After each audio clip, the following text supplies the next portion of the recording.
বেসাসের আদামান এটা হচ্ছে 20,000 mAh এর একটি পাওয়ার ব্যাংক যেটা 22.5 ওয়াটের ফাস্ট চার্জিং সাপোর্ট করে।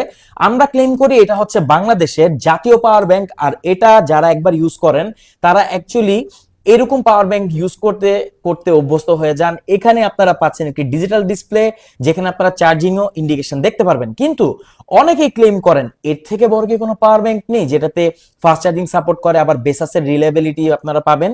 এমন একটি পাওয়ার ব্যাংক আপনারা এখন আমার হাতে দেখতে পাচ্ছেন। এটা হচ্ছে বেসাস আদামানের আপডেট ভার্সন বেসাস স্টারলট। এটা হচ্ছে 30,000 mAh এর একটি পাওয়ার ব্যাংক যাতে আপনারা পাচ্ছেন সেম 22.5 ওয়াটের পাওয়ার আউটপুট। সো আপনার ডিভাইসকে এটা ফাস্ট চার্জ করে ফেলবে। আর 30,000 mAh এর একটি পাওয়ার ব্যাংক এটা যদি আপনি একবার চার্জ করে ফেলেন যতই লোডশেডিং হোক আপনার ডিভাইসকে যদি সেটা 5,000 mAh এর হয় আপনি কিন্তু অ্যাট লিস্ট 5 বার চার্জ করতে পারবেন। সো 20,000 না 30,000 কোনটা লাগবে আপনি জাস্ট অর্ডার করে ফেলুন। দুটোই আমাদের কাছে পাচ্ছেন বেস্ট প্রাইসে। কমেন্ট বক্সে লিংক দেওয়া থাকবে। পাশাপাশি আরো তথ্য জানতে কমেন্ট করতে পারেন, আমাদেরকে ইনবক্সও করতে পারেন। আমাদের কাছে পাচ্ছেন 100% অরিজিনাল বেসাসের প্রোডাক্টগুলো একদম বেস্ট প্রাইসে। Thank you so much.